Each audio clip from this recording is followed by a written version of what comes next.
The bell on the front door twinkled and a trio of middle-aged ladies wandered into the store. With summer in the rearview mirror, it was no longer the peak of tourist season in the small coastal town of Beechwood Harbor, but this weekend there was a wine festival a couple towns over, and our little community was experiencing a slight surge in visitors as people passed through on their way to and from the event. Lizzie greeted the women with a friendly smile, and I placed a hand on her shoulder. "I'm going to head upstairs and finish packing." She nodded, then rounded the front counter to go strike up a conversation about the various gift items in the front window display. I took the back stairs up to the small apartment built above the retail space. When I'd originally viewed the property, I'd agreed to lease the apartment, too, thinking it would serve as a temporary crash pad while I built my business. However, a lot had changed since my move to the small coastal town a few years ago. For starters, I'd met and married my husband, Lucas Green. There was some irony in getting a new last name before a new address. In the whirlwind of acclimating to life in a new town, starting my own business, falling in love, and getting married, I hadn't given house hunting more than a cursory glance through the rental listings in the local paper every few months. All of that changed after Lucas and I exchanged our I-do's. We were now knee-deep in the house hunting process, only not in Beechwood Harbor. Lucas's job was in Seattle.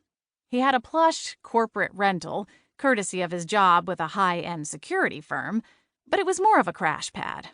It wasn't meant to be permanent, and certainly wasn't the kind of place we envisioned spending our newlywed years. We'd started the house hunt prior to the wedding, but nothing had worked out yet. So I spent my time ping-ponging between the big city and the quiet small town. I was beginning to feel like I had a split personality.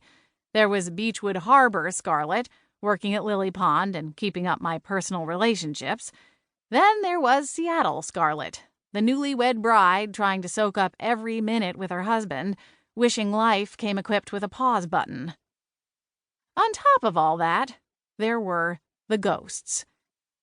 Several months back, I'd handed over the reins of the ghost support group I'd formed since arriving in town.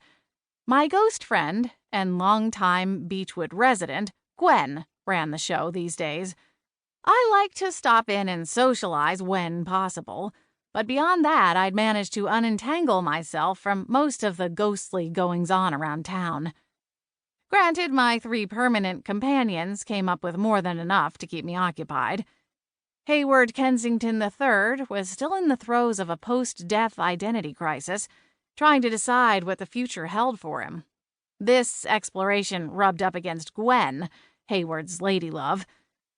Then there was Flapjack. The Himalayan ghost cat had one potent superpower: unending snark. They were exhausting and entertaining and infuriating all at once.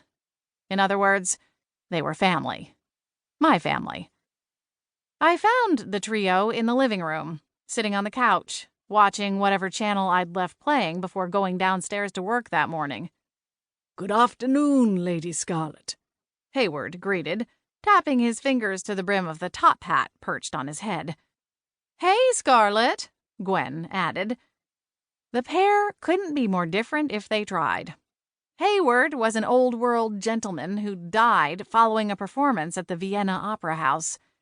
Dressed in white tie, he'd been giving the performance a standing ovation when he tumbled from the balcony seats.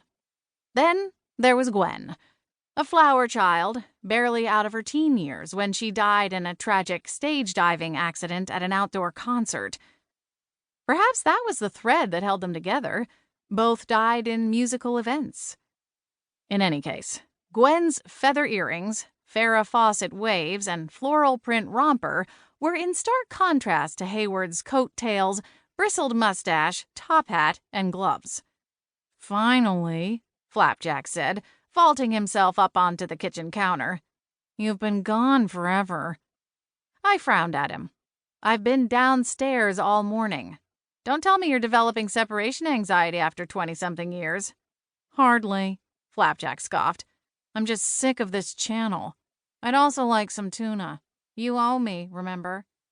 I rolled my eyes.